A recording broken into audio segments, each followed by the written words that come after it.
الحمد لله رب العالمين. الصلاة والسلام على سيد الأنبياء والمرسلين أما بعد. فأعوذ بالله السميع العليم من الشيطان الرجيم. بسم الله الرحمن الرحيم. شهر رمضان الذي أنزل فيه القرآن هدى للناس وبينات من الهدى والفرقان. وقال الله تعالى في مقام آخر: إنه لقول فصل وما هو بالهزل. صدق اللہ العظیم. سب سے پہلے بہت بہت شکریہ آپ تمام لوگوں کا جس نے بڑا اپنا قیمتی ٹائم نکال کے اور خصوصاً جمعہ کے دن جمعہ کی نمازیں کچھ نے ادا کر لی ہوں گی اور شاید کچھ کی ابھی باقی ہوں گی، لیکن نہایت قیمتی وقت ہے آپ کا، اور اس کے لیے ہم آپ کے بہت شکر گزار ہیں۔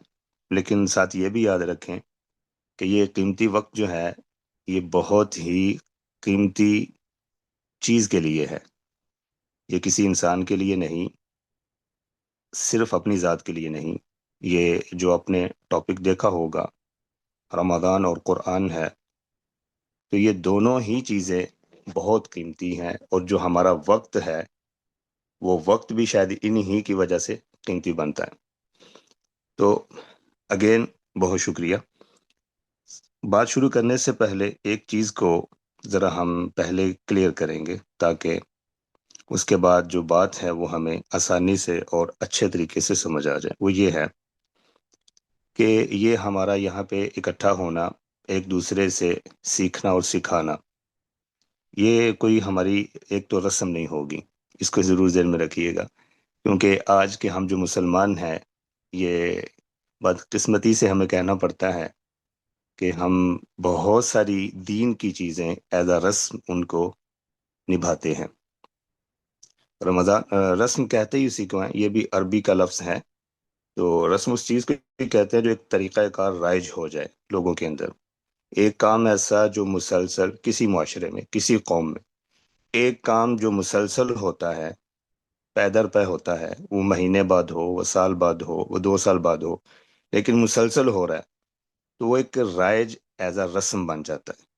تو ہم آج کے جو مسلمان ہیں جدید دور کے، یہ ہم دین کی بہت ساری چیزوں کو ایز اے رسم لیتے ہیں۔ ہم جمعہ بھی پڑھنے جاتے ہیں تو شاید ایز اے رسم جاتے ہوں گے، رمضان کے روزے، عید منانا، یا بہت ساری قرآن کو رمضان میں پڑھنا، تو یہ ساری چیزیں، یہ چاند رات کو منانا ایز اے رسم استعمال کرتے ہیں۔ تو یہ بات ذہن میں رکھیں، ایک تو ایز اے رسمی مائنڈ جو ہے ہمارا، اس کو ذرا ہم نے الگ کرنا ہے، اس کو ہم نے پریکٹیکلی دیکھنا ہے کہ رمضان اور قرآن جو ہے وہ پریکٹیکلی ہم اگر اس کو دیکھیں، مومن کی نگاہ سے دیکھیں، کہ ایسی مومن کی نگاہ جس سے تقدیریں بدلتی ہیں، اس نگاہ سے دیکھیں تو پھر ہمیں کیا فائدہ ہو سکتا ہے۔ تو یہ بات ضرور اپنے مائنڈ میں رکھیں کہ ایز اے رسم نہیں، انشاءاللہ ہم پریکٹیکلی اس کو دیکھنے کی کوشش کریں گے۔ اس کے بعد دوسری بات جو ہے وہ یہ ہے کہ ہم نے ایمان کے ساتھ اپنے یقین کو بہتر کرنا ہے۔ یہ جو چیزیں ہم سنتے سناتے ہیں روزانہ، کہیں سے بھی کسی کی زبان سے قرآن یا حدیث یا سیرت النبی صلی اللہ علیہ وسلم کی کوئی بات سنیں یا ہم پڑھیں یا ہم دیکھیں اور وہ ٹھیک ہو بات، تو ایک تو ہم اس کے اوپر ایمان لاتے ہیں، اور میں یہ سمجھتا ہوں ایمان سے بڑی چیز یقین ہے۔ حالانکہ ایمان کے اندر یقین بھی موجود ہوتا ہے، لیکن آج کل ہمیں اس سے ذرا سمجھانا پڑتا ہے، کیونکہ پہلے تو صحابہ کرام جو تھے یا محدثین جو تھے، وہ جب کسی چیز کو دیکھتے تھے دین کی، تو اس کو دیکھ کے ان کے دل میں جب یقین ہوتا تھا تو وہ ایمان لے آتے تھے۔ تو یقین ہو جائے تو بندہ ایمان لے آتا ہے کہ ایک چیز میں نے دیکھی ہے، مجھے نظر آ گئی ہے، تو اب مجھے یقین ہو گیا واقعی یہ چیز ہے، تو اب میں اس پہ ایمان لے آتا ہوں۔ لیکن آج ذرا الٹ ہے، آج کے جو ہم مسلمان ہیں وہ ہم سمجھتے ہیں کہ ہم ایمان لے آئے ہیں، حالانکہ ایسا نہیں ہے، ہم صرف ابھی مسلمان ہوئے ہیں، ایمان کا درجہ شاید آ گیا ہے کہ ہمارا یقین بہت کمزور ہے۔ فار ایگزامپل، سمپل اور سادہ سی مثال یہ ہے، قل هو اللہ احد، اللہ ایک ہے، ہم سب مانتے ہیں، لیکن دنیا کے سارے عقل مند لوگ بیٹھ کر یہ کہنا شروع ہو گئے ہیں کہ نہیں، اللہ ایک نہیں ہے، اللہ تو ہے ہی نہیں، بلکہ یہ بھی ڈیبیٹ ہے، اللہ تو ہے ہی نہیں۔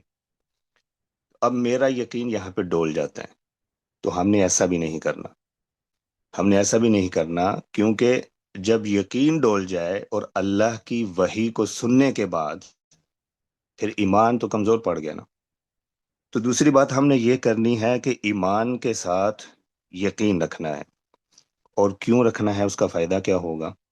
اس کا فائدہ یہ ہوگا کہ اللہ نے خود یہ بیان کیا ہے، وَجَعَلْنَا مِنْهُمْ أَئِمَّةً يَهْدُونَ بِأَمْرِنَا لَمَّا صَبَرُوا، کہ میں انہی لوگوں میں سے کچھ لوگوں کو امام بناتا ہوں، پیشوا بناتا ہوں، لیڈر بناتا ہوں، بڑا بناتا ہوں، جو کیا کرتے ہیں، لما صبروا، جو صبر کرتے ہیں اللہ کی باتوں کے اوپر تکلیفوں برداشت کر کے، وکانوا بآیاتنا یوقنون، اور میری آیتوں پر یقین رکھتے ہیں، ان لوگوں کو اللہ امام بناتا ہے۔ میرے یا عام سے لوگ جو ادھر ادھر کے تھوڑے سے ویوز سن کے اور جدیدیت اور ماڈرنزم کو دیکھ کے اپنے خیالات بدل لیتے ہیں، اللہ ان کو امام اور لیڈر نہیں بناتا۔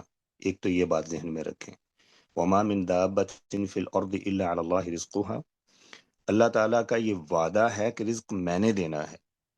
اب میرا اور آپ کا ایمان، یقین کمزور اس آیت پہ ہے، وہ کیوں ہے؟ کہ ہماری ساری زندگی رزق کے پیچھے لگتی ہے، لیکن جو اللہ نے کہا ہے کہ وما خلقت الجن والانس الا لیعبدون، کہ آپ نے میری عبادت کرنی ہے، آپ میرے غلام ہیں، آپ نے میرے علاوہ اور کسی کا غلام نہیں بننا، تو ہم اس کو چھوڑ کے ہم رزق کے پیچھے بھاگتے ہیں سارے۔ تو اس کا مطلب یہ ہوا کہ اس آیت پہ ہمارا ایمان کمزور ہے۔ تو رسم جب ہم ادا کرتے ہیں تو اس کا نقصان کیا ہوتا ہے؟ اور اس کا نقصان یہی ہوتا ہے کہ دل سخت ہو جاتے ہیں۔ جب دل سخت ہوتے ہیں تو پھر نہ اللہ کی بات، نہ رسول کی بات، نہ رسول اللہ صلی اللہ علیہ وسلم کا عمل، نہ آپ صلی اللہ علیہ وسلم کے زیر سایہ پرورش پانے والے صحابہ کرام کی بات ہمارے دلوں پر اثر کرتی ہے۔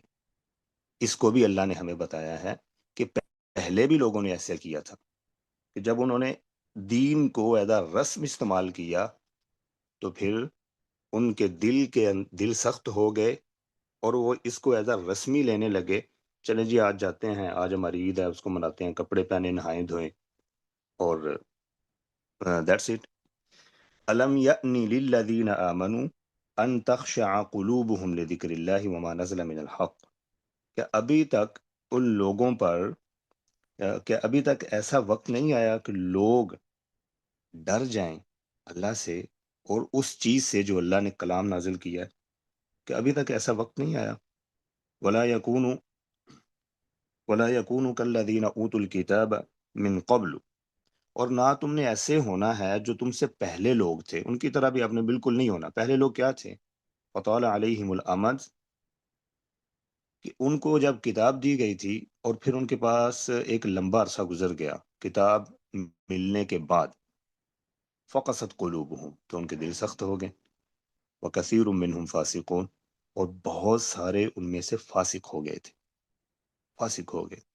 اب ایک چیز جو ہمارے پاس ایک لمبے عرصے سے ہے، بلکہ ہم تو جب پیدا ہوئے تو ہمارے کان میں اذان اور تکبیر کہی گئی، اور پھر اس کے بعد لا الہ الا اللہ کا ورد کیا گیا، پھر قرآن کی آیتیں، الفاظ ہمارے ذہنوں میں ڈالے گئے، تو وہ تو اب تک ہمارے ذہنوں میں پڑ رہے ہیں، لیکن یہ بہت لمبا عرصہ گزرنے کے بعد ہم صرف اس کو ایز اے رسم استعمال کرتے ہیں، تو اس کا فائدہ ہمیں بالکل نہیں ہوگا۔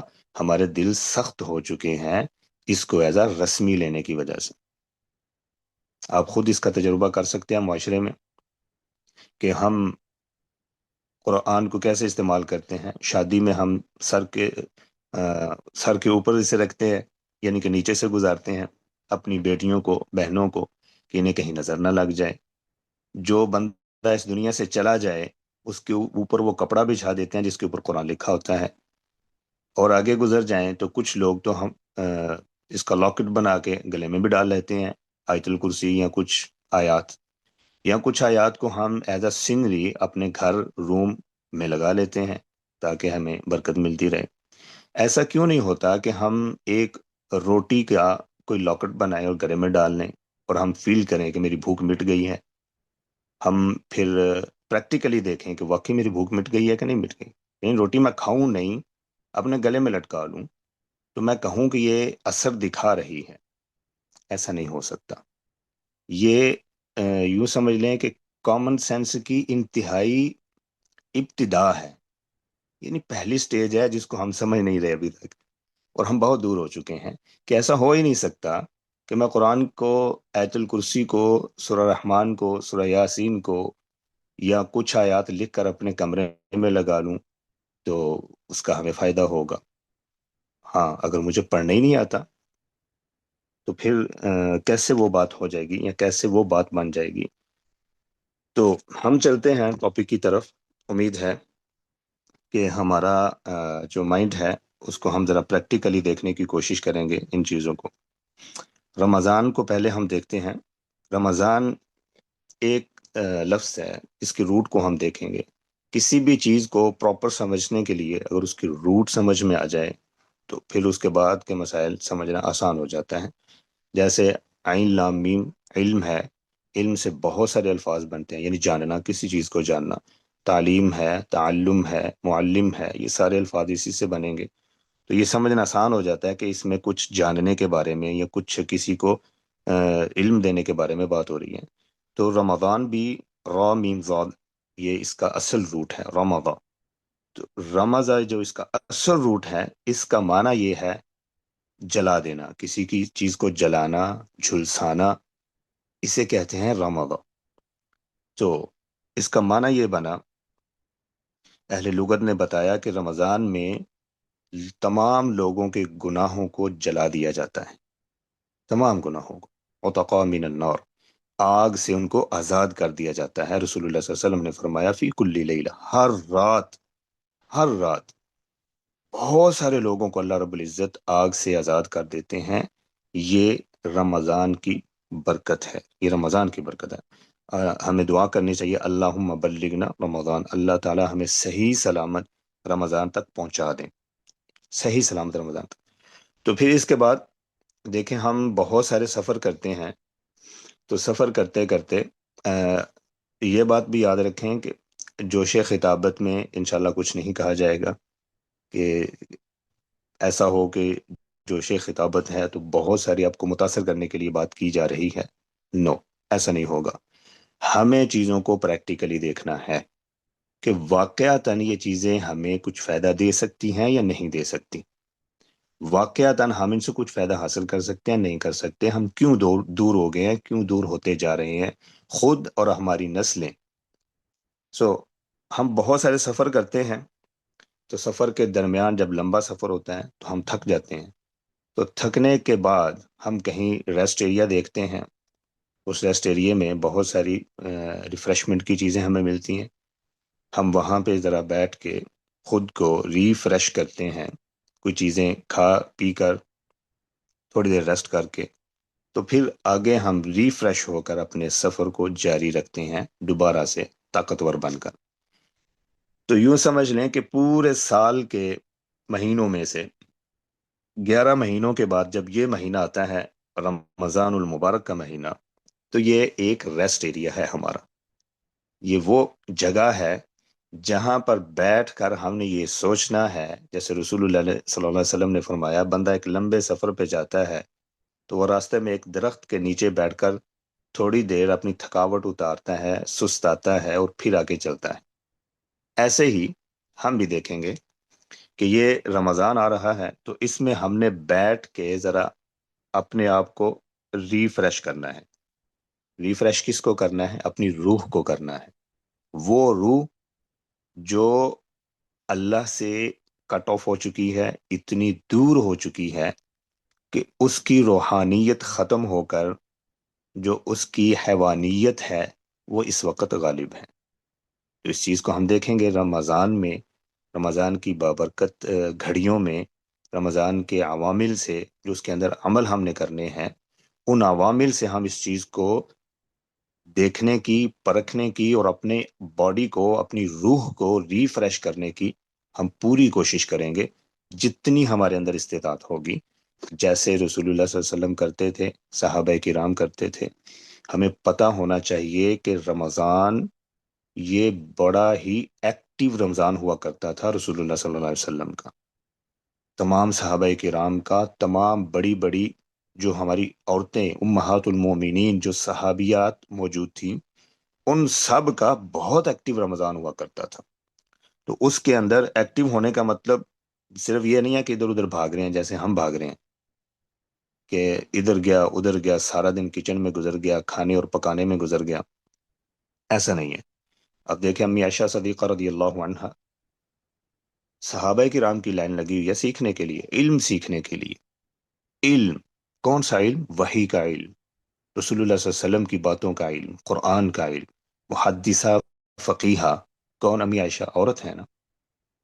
تو ہم رمضان میں کیا کرتے ہیں؟ آج کی عورت کے تو سارا روزہ تو سموسے پکوڑے بنانے میں گزر جاتا ہے، چٹنیاں بن رہی ہیں، سموسے بن رہے ہیں، پکوڑے، روح افزا، ادھر ادھر۔ اچھا، یہ سارا وقت جو ہے ہمارا، جو روح کو تازگی دینے والا وقت ہے، وہ وقت جو افطاری سے پہلے دعا کی قبولیت کا وقت ہے، وہ سموسے پکوڑے کی لڑائی میں ہمارا گزر جاتا ہے۔ کتنی چھوٹی اور کتنی ہی حقیر سی یہ بات ہے، اگر میں اس کو ایز اے حدیث کی نگاہ دیکھوں، ایز اے مومن کی نگاہ دیکھوں، کتنی عجیب بات ہے یہ۔ رسول اللہ نے فرمایا کہ افطاری کا بہترین وقت ہے، دعا قبول ہوتی ہے، آپ کو آگ سے اعزاز کیا جائے گا، اور میں آگ جلا کے سموسے پکوڑے بنا رہا ہوں، یہ بنا رہی ہوں۔ تو اس چیز کے اوپر ہم نے دیکھنا ہے کہ ہم نے ذرا ٹھہراؤ لینا ہے اپنی زندگی میں، اپنی افطاری بنائیں، سب کچھ کریں، لیکن جو ریالٹی، جو حقیقت ہے، جس کا ہمیں فائدہ ہونا ہے، اس کو تو نہیں چھوڑنا نا۔ اس کو چھوڑ کر ہم اپنے کھانے پینے کے اوپر لگے ہوئے ہیں، تو اس کا مطلب ہے ہماری روح وہ بوسیدہ رہے گی، وہ بوسیدہ رہے گی، اس کو کوئی فائدہ حاصل نہیں ہوگا۔ تو آپ جو مرد ہیں، جو عورتیں ہیں، وہ ہمارے گزرے ہوئے بڑوں کو دیکھیں نا کہ انہوں نے کیسے گزارا تھا، کیسے رمضان میں ٹھہر کر دیکھا تھا۔ رسول اللہ صلی اللہ علیہ وسلم رمضان کے اندر ہی، اب جہاد بھی ہوتے ہیں، اب اعتکاف بھی ہوتا ہے، قرآن مجید کی تلاوت بھی ہوتی ہے، جنگ بدر تو رمضان میں ہوئی ہے، سب کو پتہ ہے اس کا۔ رمضان کے اندر شہادتیں ہو رہی ہیں، رمضان کے اندر تلواریں چلائی جا رہی ہیں، رمضان کے اندر کیا کچھ نہیں ہو رہا۔ اور جنگ احد کی تیاری وہ بھی رمضان کے اندر، تیاری رمضان کے اندر ہوئی تھی، جنگ شوال میں ہوئی تھی۔ تو یہ ساری چیزیں دیکھیں تو ہم بہت بہت ساری وہ چیزیں دیکھتے ہیں جو ہمیں ملتی ہیں۔ محمد بن قاسم سندھ میں آئے، رمضان کا مہینہ تھا، جنگ کے لیے آئے تھے۔ صلاح الدین ایوبی، حطین کی جنگ انہوں نے لڑی، صلیبیوں کے خلاف، رمضان کے اندر لڑی تھی۔ اس کے بعد یروشلم کا واقعہ پیش آیا تھا۔ ہم بہت ساری وہ چیزیں دیکھتے ہیں کہ رمضان کے اندر ہوتی ہیں، اور میرا اور آپ کا رمضان کیا ہے کہ ہم نے کھانا کیسے کھانا ہے، اور پانی کیسے پینا ہے، مشروبات کیسے پینے ہیں۔ تو کتنی عجیب سوچ ہے۔ اور ہمیں یہ بھی پتہ ہونا چاہیے کہ زیادہ کھانے والے لوگ اور زیادہ پینے والے لوگ جو ہوتے ہیں، ان کے دماغ ورک کرنا چھوڑ دیتے ہیں، ان کی طاقت ختم ہو جاتی ہے۔ جو زیادہ کھانے والے دماغ ہیں نا، جو پیٹ ہیں یا جو لوگ ہیں، ان کے اندر اچھے کام کرنے کی طاقت بہت کم ہو جاتی ہے، یہ بات ذہن میں رکھیے گا۔ اور یہ اللہ تعالیٰ نے قرآن مجید میں ہمیں بتایا ہے۔ فلما فصل طالوت بالجنود قال ان اللہ مبتلیکم بنہر، کہ طالوت اور جالوت کی جو جنگ ہوئی تھی، تو اس کے اندر طالوت جو بادشاہ تھے، انہوں نے یہ کہا کہ ہم جالوت کے ساتھ جنگ کے لیے جا رہے ہیں۔ تو جنگ سے پہلے انہوں نے کہا ذرا میں ان کو دیکھ تو لوں، ان میں کون ہیں وہ جو اس میں لڑنے کے قابل بھی ہیں۔ ان اللہ مبتلیکم بنہر، کہا کہ ایک راستے میں نہر آئے گی تو تمہاری آزمائش ہوگی، وہاں پر تم نے وہاں سے کچھ نہیں پینا، اگر تم پیو گے یعنی پانی پیو گے تو تم ہم میں سے نہیں ہوگے۔ فلما فصل طالوت بالجنود قال ان اللہ مبتلیکم بنہر فشربوا منہ، تو جیسے ہی وہ وہاں پر پہنچے تو ان میں سے بہت سارے جو ہیں اس پر ٹوٹ پڑے، انہوں نے پیٹ بھر کے پانی پی لی۔ الا قلیلا منہم، مگر بہت تھوڑے سارے ان میں سے ایسے تھے جنہوں نے نہیں پیا ہے تھوڑا سا بھی، ہاں ایک چلو بھر پانی پینے کی اجازت تھی ان کو کہ آپ پی سکتے ہیں، غرفتم بیدی، اپنا ہاتھ اپنا چلو بھر کے پانی پی سکتے ہیں۔ لیکن جیسے ہی وہ پانی پی کر آگے میدان کی طرف بڑھے، ان میں سے جنہوں نے پیٹ بھر کر پانی پیا تھا انہوں نے کہا کہ آج ہمارا قالوا لا طاقت لنا اليوم بجالوت وجنودی، ہمارے پاس تو طاقت ہی نہیں ہے کہ ہم جالوت کے ساتھ اور اس کے لشکروں کے ساتھ لڑ سکیں۔ ہتھیار ڈال دیے، ہتھیار ڈال دیے۔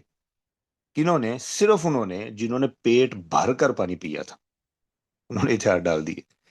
اب ہتھیار ڈالے تو جنہوں نے پانی نہیں پیا تھا یا بہت کم پیا تھا انہوں نے بہت سمجھایا، بہت واز کیا، بڑی نصیحت کی کہ ایسا نہ کرو، بہت چھوٹی چھوٹی، کم من فئۃ قلیلۃ غلبت فئۃ کثیرہ، چھوٹی چھوٹی جماعتوں نے بڑی بڑی جماعتوں کو دھول بھی چٹائی ہے، ان کو مارا بھی ہے، ان کو بھگایا بھی ہے، تم کیوں اتنے بزدل ہو گئے؟ تو معلوم ہوا وہ نہیں مانے اور پیچھے ہٹ گئے، لیکن پھر بھی جنگ جیت لی گئی، صرف انہیں کی بدولت، جو کہ بہت تھوڑے تھے لیکن وہ ایکٹیو تھے، پیٹ بھر کے انہوں نے پانی نہیں پیا تھا، جنگ تو جیت لی گئی۔ اور اسی کو صحابہ کرام نے جنگ بدر کے ساتھ ملایا ہے کہ ہم جنگ بدر میں 313 تھے لیکن ایکٹیو تھے، بہت چست تھے، ہر چیز کو سمجھنے کے قابل تھے، تو وہ جنگ تو جیت گئے، دونوں جنگ جیت گئے۔ تو میں اور آپ دیکھیں رمضان میں پیٹ بھر کے کھا کر پی کر کوئی بندہ آسانی سے کھڑے ہو کر اللہ کا قرآن نہیں سن سکتا، نہیں سن سکتا تراویح کے اندر، وہ سست ہو جائے گا، اس کا دل کرے گا کہ میں کہیں ادھر ادھر لیٹنیا ہوں جا کے۔ تو یہ تو ہماری مشابت کہیں جانوروں سے جا ملتی ہے، یہ ایسے ہوتا ہے کیونکہ اللہ نے یہ باتیں ہمیں بتائی ہیں، تو ہم ان چیزوں کو بھی ذرا نارمل لیں، کیوں ہم قرآن کو کھڑے ہو کر آج نہیں سنتے؟ اس کے اوپر بھی چلیں، بات ہو گیا آگے۔ اگلی بات ہم کرتے ہیں کہ رمضان اللہ رب العزت کا ایک سالانہ وہ مہینہ ہے جس کے اندر بہت ساری آفر لگتی ہیں، ہم نے آفر کو سمیٹنا ہے۔ پاکستان کے اندر بہت سارے دن ہوتے ہیں جن کے اندر سالانہ بمپر، وہ کیا کہتے ہیں کہ آفر ہوتی ہے کہ آئیں جی لوٹ لیں سب کچھ۔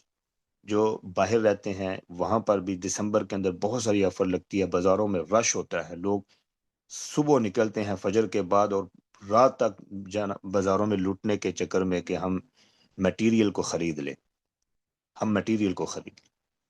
یہ رمضان ہے، الحسنۃ عشر امثالها، ایک نیکی 10 گنا بڑھے گی، یہیں پر سٹاپ نہیں ہے، الی 700 ضعف، 10 گنا سے بڑھ کر 700 گنا تک ایک نیکی بڑھ جائے گی۔ کتنی بڑی آفر ہے! ایک نفل فرض کے برابر ہوگا، ایک فرض 70 فرضوں کے برابر ہو جائے گا اسی رمضان کے اندر۔ تو کیوں ہم اس کو ہلکا لیں؟ کیوں ہم اس آفر سے فائدہ نہ حاصل کریں؟ کیوں ہم نیکیاں لوٹنے نہ جائیں؟ کیوں ہم اللہ کی قربت کو حاصل کرنے کے لیے جد و جہد نہ کریں؟ کیوں ہم جنت میں اپنے مقامات کو بلند کرنے کے لیے محنت نہ کریں؟ کیا وجہ کیا ہے؟ کیا ہم سوچ رہے ہیں کہ ہم اس میں سست ہیں؟ کیوں ہم سوچ رہے ہیں کہ ہم اس میں سست ہیں؟ اور یہ ساری چیزیں اپنے اپنے ذہن میں رکھ کر اس رمضان کے لیے ہم نے تیاری کرنی ہے۔ اب دیکھیں یہ اللہ رب العزت نے بہترین پروٹوکول دیا ہے، کس کو؟ رمضان المبارک کو۔ اس کے اندر یہ ساری چیزیں ہو جاتی ہیں کہ ایک چھوٹی ایک نیکی ہے، وہ 10 گنا سے بڑھ کر 700 گنا تک پہنچ جائے گی، اور ایک نفل فرض اور فرض 70 فرضوں کے برابر ہو جائے گا۔ تو اسی طرح کچھ بھی آپ نیکی کریں گے اس کے درجات ایسے بلند ہو جائیں گے، یہ رمضان کی برکت کی وجہ سے ہے۔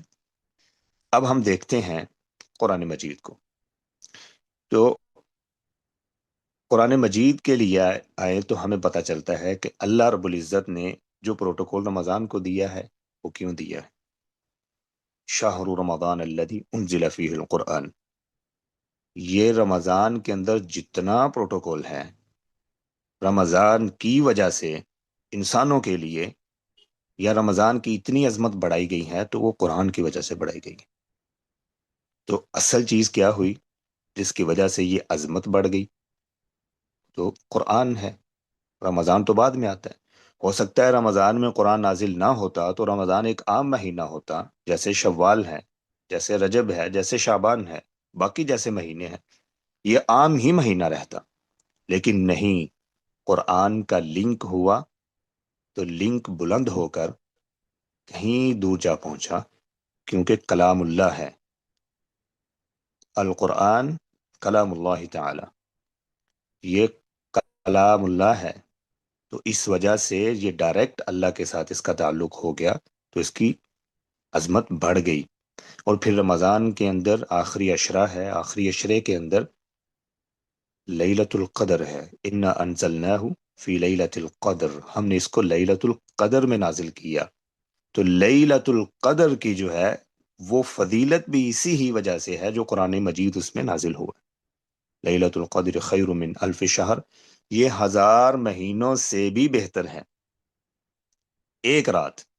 اب ہم 1000 مہینوں کی کیلکولیشن بھی کرتے ہیں آج کل بہت سارے، وہ کیا کرتے ہیں جی 84 85 سال کے آگے پیچھے عمر بن جاتی ہے، تو آج کل تو یہ پوری عمر کی کے برابر ایک رات ہے۔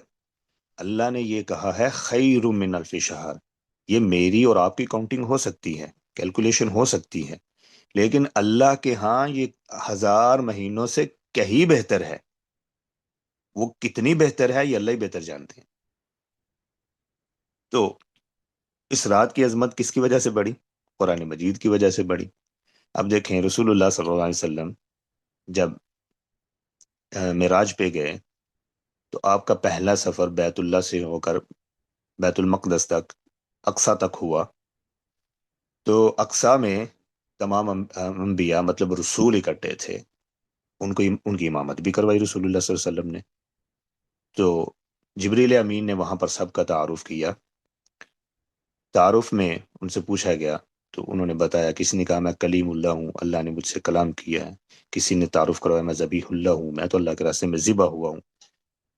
تعارف کے بعد رسول اللہ صلی اللہ علیہ وسلم کی باری آئی تو آپ نے اپنا تعارف کروایا، انی اوتیت القرآن، میں وہ ہوں جسے قرآن مجید دیا گیا ہے۔ آپ صلی اللہ علیہ وسلم کو جبریل امین نے پکڑا اور کہا کہ آگے آئیں اور امامت کروائیں۔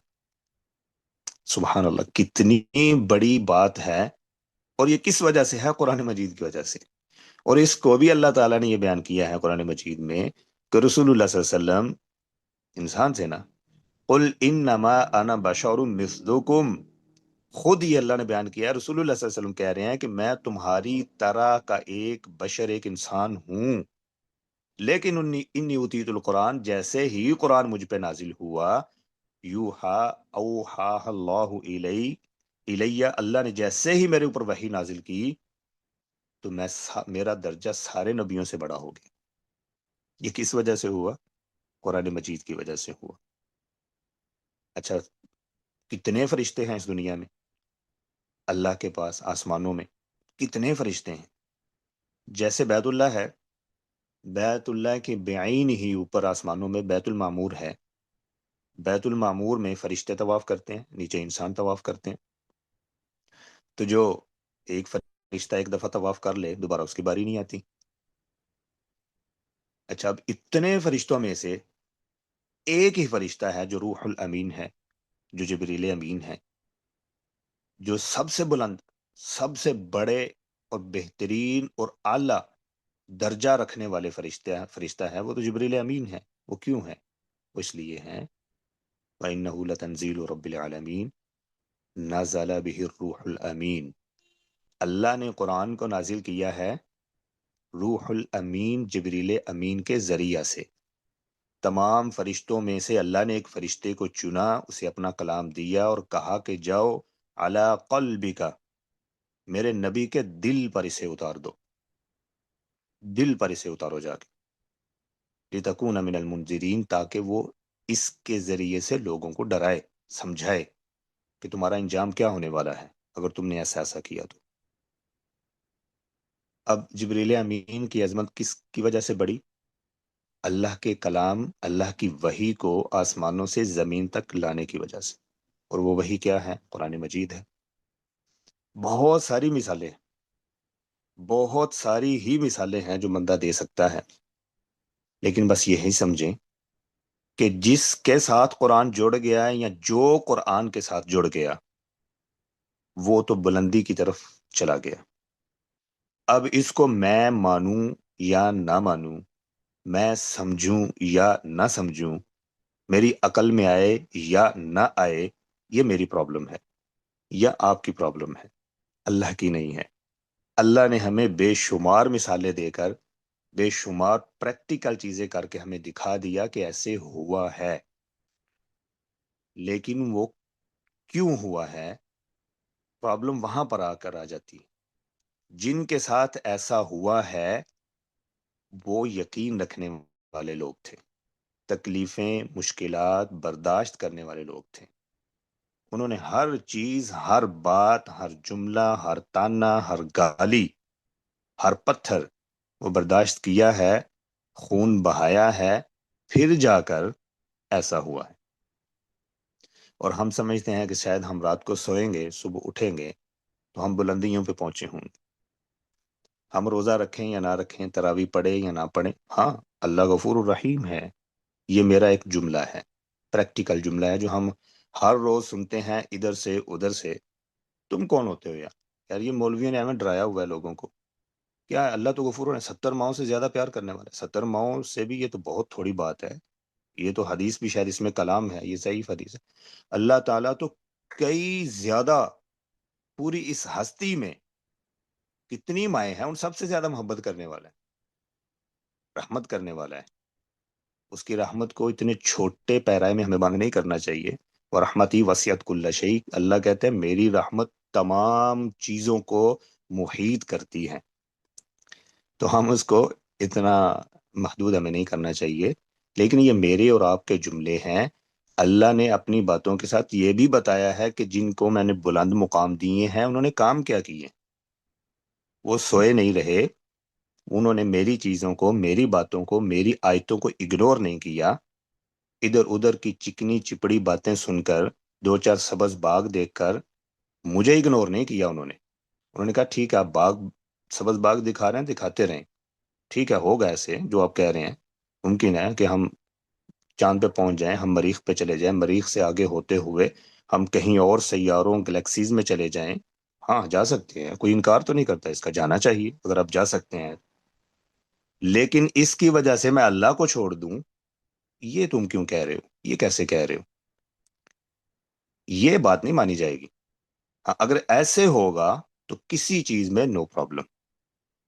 اللہ کو لسٹ کی ٹاپ میں رکھیں گے، اس کے نیچے آپ دنیا کی کوئی چیز بھی لے آئیں گے تو اس کے اس کا نہ اللہ کو اعتراض ہے، نہ اسلام کو، نہ قرآن کو، نہ رسول اللہ صلی اللہ علیہ وسلم کو اعتراض ہے. کوئی اعتراض نہیں کسی کو.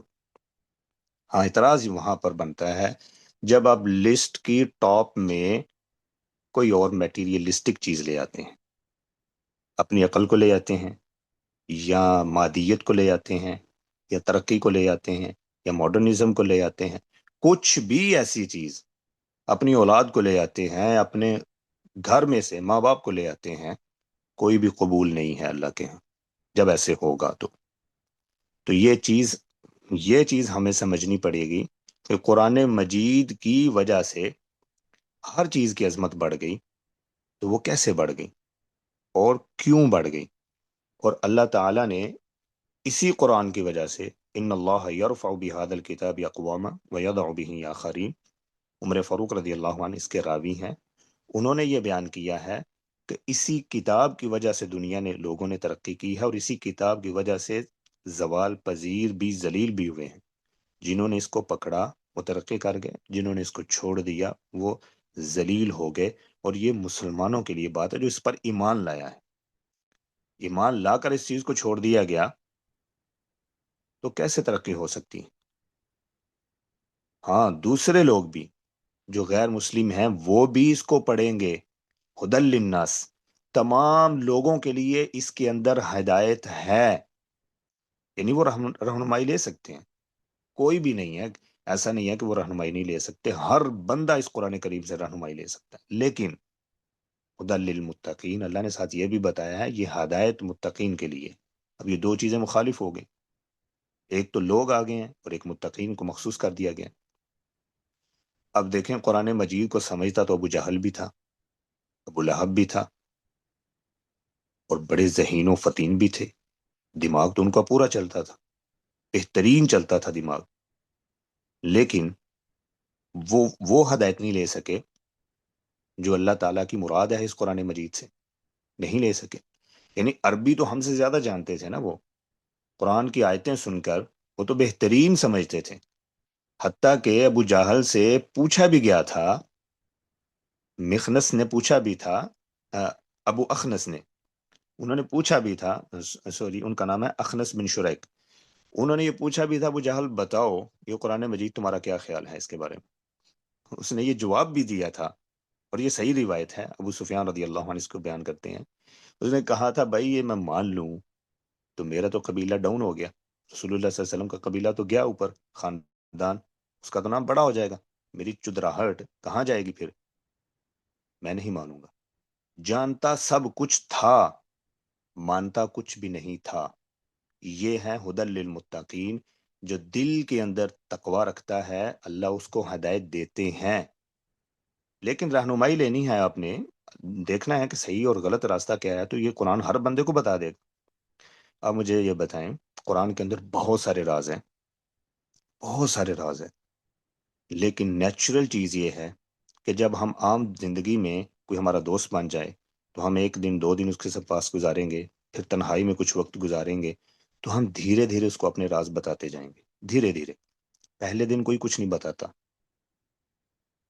قرآن کے راز لینے ہیں تو اس کے پاس ہمیں وقت گزارنا پڑے گا، تنہائی میں وقت گزارنا پڑے گا، پھر گہرائی میں وقت گزارنا پڑے گا، پھر اسے اپنا دوست بنانا پڑے گا، اور یقین مانے پھر ایسے ایسے راز آپ کو اس قرآن مجید سے ملیں گے جو آپ کہیں سے نہیں لے سکتے، ایسی ایسی رہنمائی آپ کو ہر کام میں ملے گی جو آپ کہیں سے حاصل نہیں کر سکتے، لیکن اسے دوست بنانا پڑے گا۔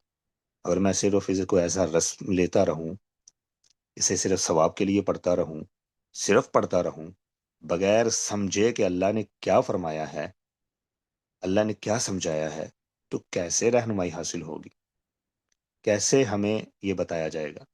اقرأ بسم ربک الذی خلق پہلی وحی نازل ہوئی تو رسول اللہ صلی اللہ علیہ وسلم آئے، اتر کر حرا سے سوئے قوم آیا اور ایک نسخہ کیمیا ساتھ لایا، بہترین کیمیائی نسخہ قرآن مجید تھا جو ساتھ لے کر آئے، اور پھر اس کے بعد اس قوم کو بدل دیا گیا، پوری دنیا میں راج کرنے والا، اس کے قائل، اس کا اہل بنا دیا گیا، اس کے قابل بنا دیا گیا۔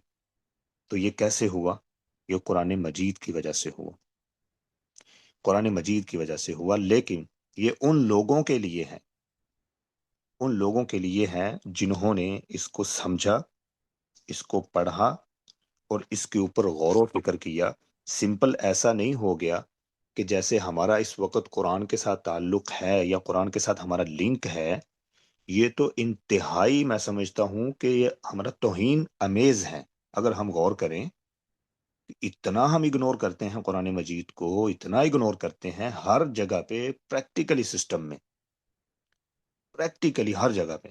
یعنی میں اگر اپنے ضلع کی بات کروں، کہیں بھی پورے پاکستان میں دیکھ لیں، تو میں یہ دیکھتا ہوں، میں نے جتنے شہروں کو دیکھا، تو بدقسمتی سے مجھے یہ کہنا پڑتا ہے کہ ہمارا ضلع جو منڈی بہاؤدین ہے، وہاں کے اندر دین بہت ہی تھوڑا ہے۔ مجھے کوئی ایسا بڑا عالم دین، کوئی محدث، کوئی فقی وہاں پہ نظر نہیں آتا۔ کیوں نہیں آتا؟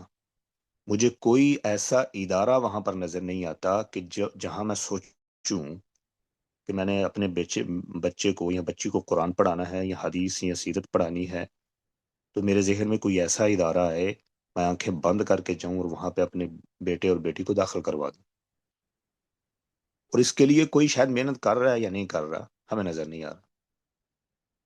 ہم دیکھنا چاہتے ہیں، ہم ایسے پریکٹیکلی کام کو دیکھنا چاہتے ہیں جو قرآن کے لیے، جو حدیث کے لیے، جو رسول کے لیے، جو سیرت النبی صلی اللہ علیہ وسلم کے لیے واقعی ہو رہا ہے اور پریکٹیکلی ہو رہا ہے۔ تو ایسا کوئی کام نہیں۔ ہاں، ہمارے ہاں بہت بیسک چیزیں ہیں جنہیں ہم دین کے لیے استعمال کرتے ہیں، اپنے دل کو مطمئن کرنے کے لیے، تھوڑا وقت دن میں نکال لیا، بچوں کو قرآن مجید زبردستی پڑھا دیا 1-2 گھنٹے کے لیے، اور اس کے بعد ہمارا دل مطمئن ہے. ایک ٹیچر لگوا لیا، وہ گھر آ رہا ہے، بیٹے بیٹی کو قرآن پڑھا رہا ہے، ہمارا دل مطمئن ہوگا جی ہم قرآن کے لیے وقت نکال رہے ہیں. کیسا وقت نکال رہے ہیں؟ امام زہری رحمہ اللہ بیان کرتے ہیں کہ اذا دخل رمضان قال فانما هو تلاوت القرآن. سارے کام چھوڑ دیتے، جیسے ہی رمضان داخل ہوتا تو تلاوت قرآن میں مگن ہو جاتے. امام شافعی رحمہ اللہ 60 قرآن مجید پڑھتے رمضان میں، 60 مرتبہ.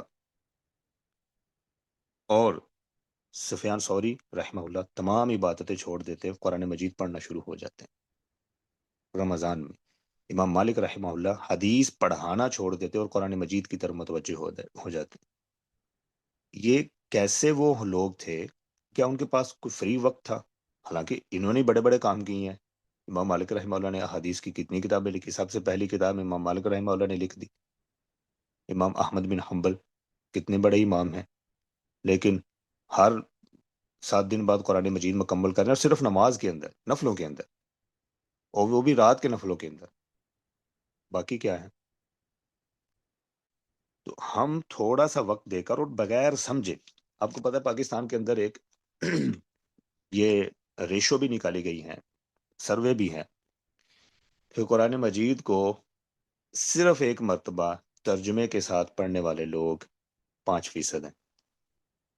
95% وہ ہیں جنہوں نے ابھی تک ایک مرتبہ بھی قرآن مجید کو مکمل ترجمے کے ساتھ نہیں پڑھا. یہ آپ خود سوچیں کتنی بڑی اگنورنس ہے قرآن مجید کے ساتھ، کتنی بڑی اگنورنس ہے قرآن مجید کے ساتھ. اور شاید قرآن مجید ایک مرتبہ پڑھنے سے تو آ بھی نہیں جاتا. ایسے تو نہ اس نے اپنے راز دینے ہیں، نہ اس نے دوست بننا ہے. آپ ساری زندگی میں ایک مرتبہ. اور آپ کتنے لوگوں کو جانتے ہیں، یا میں کتنے لوگوں کو جانتا ہوں جو 60-70 سال کی عمر میں اس دنیا سے چلے گئے اور نماز میں صرف سورہ اخلاص پڑھتے تھے، صرف سورۃ الاخلاص پڑھتے تھے. اور آج وہ کتنے لوگ زندہ ہیں جو 30-40-50 سال کی عمر میں ہیں اور وہ صرف نماز میں سورۃ الاخلاص ہی پڑھتے ہیں. آپ خود اس کا سروے کر سکتے ہیں. تو کیا یہ توہین امیز رویہ ہمارا قرآن مجید کے ساتھ نہیں ہے؟ ایسا ہی ہے. تو وَلَقَدْ ذَرَأْنَا لِجَهَنَّمَ كَثِيرًا مِنَ الْجِنِّ وَالْإِنسِ. اللہ نے کہا کہ میں ضرور جہنم کو بھروں گا جنوں سے اور انسانوں سے. کون سے جن اور انسان؟ لَهُمْ قُلُوبٌ لَا يَفْقَهُونَ بِهَا، کہ میں نے ان کو دل دیے تھے کہ وہ ان کے ساتھ چیزوں کو سمجھیں. وہ سمجھ ہی نہیں رہے چیزوں کو، وہ دیکھ ہی نہیں پا رہے کہ ہو کیا رہا ہے. وَلَهُمْ أَعْيُنٌ لَا يُبْصِرُونَ بِهَا، میں نے ان کو آنکھیں دی کہ وہ چیزیں دیکھیں جو دیکھنے والی ہیں، وہ دیکھتے ہی نہیں ہیں. وَلَهُمْ آذَانٌ لَا يَسْمَعُونَ بِهَا، اور میں نے ان کو کان دیے کہ وہ چیزیں سنیں جو سننے والی ہیں، وہ سنتے ہی نہیں ہیں. اب یہ سورۃ الانعام کی آیت ہے اور کتنی کلیئر کٹ بات ہے. لَهُمْ قُلُوبٌ لَا يَفْقَهُونَ بِهَا. اب یہاں پر اللہ نے دل کو سمجھنے والا ایک اللہ بیان کیا ہے. اور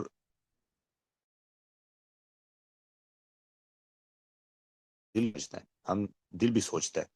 ہم صرف یہی سمجھتے تھے کہ ہمارا دماغ ہی سمجھتا ہے، ہمارا دماغ ہی سوچتا ہے. لیکن اللہ نے دل کے بارے میں بتایا، اور یہی قرآن مجید رسول اللہ صلی اللہ علیہ وسلم کے دل پر اتارا گیا. علی قلبک، آپ کے دل پر اتارا گیا تھا، دماغ پر نہیں اتارا گیا تھا. تو جب تک نہ ہو نزول تیرے دل پر نزول کتاب، گرا کشا ہے نہ راضی نہ صاحب کشاف. جب تک دل پر قرآن نہیں اترے گا، یہ علامہ اقبال کا شعر ہے، جب تک دل پر قرآن مجید نہیں اترے گا، گرا کشا ہے نہ راضی نہ صاحب کشاف. جتنے بڑے بڑے مفسر ہیں، تفسیریں بیان کرنے والے لوگ آپ کے سامنے، آپ پڑھ لیں ان کی تفسیریں، آپ کے دل کو لگی ہوئی گرا نہیں کھلے گی جب تک آپ اس کو دل سے تسلیم نہیں کریں گے. آپ اس کو ایز اے رسم رکھیں گے، نہیں کھلے گی. جو گرہیں لگی ہوئی ہیں وہ نہیں کھل سکتی جب تک آپ اس کو، یا میں اس کو دل پر نہیں اتارتے.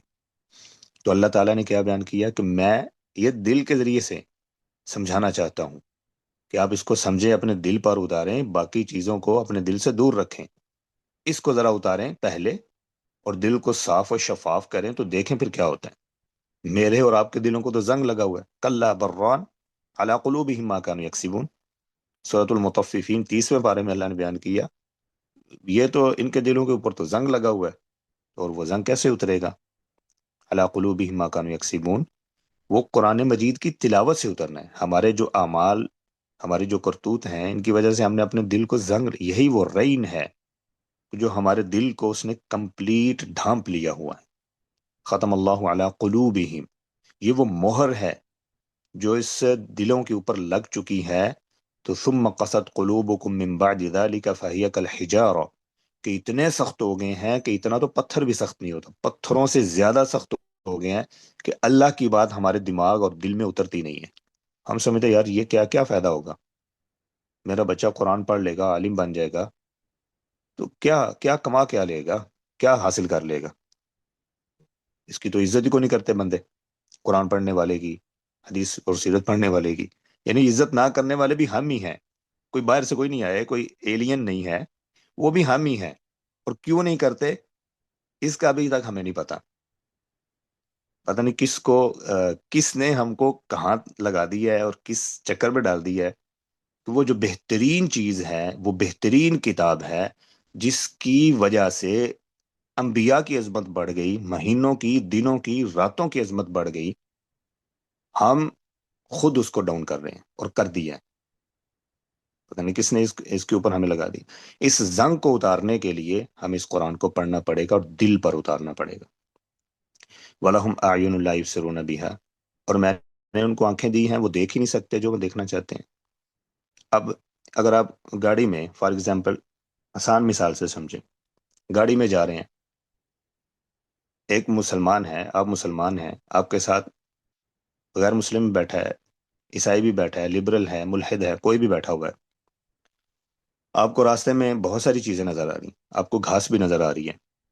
اب دونوں کو ایٹ اے ٹائم، ایک غیر مسلم ہے اور ایک مسلمان ہے، دونوں کو گھاس نظر آ رہی ہے گاڑی میں سے. اب عام آنکھ سے دیکھیں تو گھاس ہی ہے، لیکن اگر آپ قرآن کی نگاہ سے دیکھیں یا ایمان کی نگاہ سے دیکھیں تو وہ صرف گھاس نہیں ہے. اللہ نے بیان کیا ہے، میں آسمانوں سے پانی اتارتا ہوں، بنجر زمین کو میں سرسبز کرتا ہوں، اس میں سے بہت ساری چیزیں نکلتی ہیں لوگوں کے فائدے کے لیے، پھر اسی طرح میں تمہیں ماروں گا اور قیامت کے دن اسی طرح جیسے یہ گھاس اگتی ہے میں تمہیں بھی اگا لوں گا. اب یہ ہے کہ ایک مومن کی نگاہ، قرآن کی نگاہ، اور ایک غیر مسلم کیا دیکھے گا؟ وہ تو اسے تو گھاس ہی نظر آ رہی ہے، گھاس کے نیچے اسے کچھ نظر نہیں آ رہا کہ یہ پروسیس کیا ہے. تو یہ پروسیس دیکھنے کے لیے ہمیں قرآن کے قریب ہونا پڑے گا. اب اسی گاڑی میں بیٹھے ہوئے آپ کو ایک لڑکی نظر آ رہی ہے جس نے بہت چھوٹے کپڑے پہنے ہوئے ہیں، جو پردے میں نہیں ہے، جو اس نے چڑیاں پہنی ہوئی ہیں ہر طرف سے، جیسے ہم جس کو ہم آج پسند کرتے ہیں، ہم چاہتے ہیں کہ ایسا ہو. اب دونوں کو، ایک مسلمان ہے اور ایک غیر مسلم ہے، وہ ملحد ہے یا جو بھی ہے، اسے تو وہ لڑکی نظر آ رہی ہے. اب دونوں ڈیبیٹ بھی کریں گے تو لڑ پڑیں گے، کیا مسئلہ ہے؟ یہ تو لڑکی ہے، سمپل. کیا ہے؟ اگر کپڑے پورے بھی پہن لے گی تو یہی ہوگی، اگر نہیں بھی پہنے گی تو یہی ہوگی. لیکن قرآن اور مومن کی نگاہ تو اور ہے، اسے تو پتا ہے کہ اس کی وجہ سے، جو اس نے اتنے کپڑے پہنے ہوئے ہیں، اس کی وجہ سے اس کا بھائی، اس کا خاوند، اس کا والد، یہ سارے جہنم میں جائیں گے. اور یہ رسول اللہ صلی اللہ علیہ وسلم نے پھر بیان کیا ہے، اور یہ قرآن سے بات ہمیں سمجھ آتی ہے.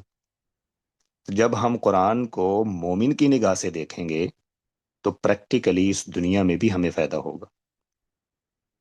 کیسے فائدہ ہوگا؟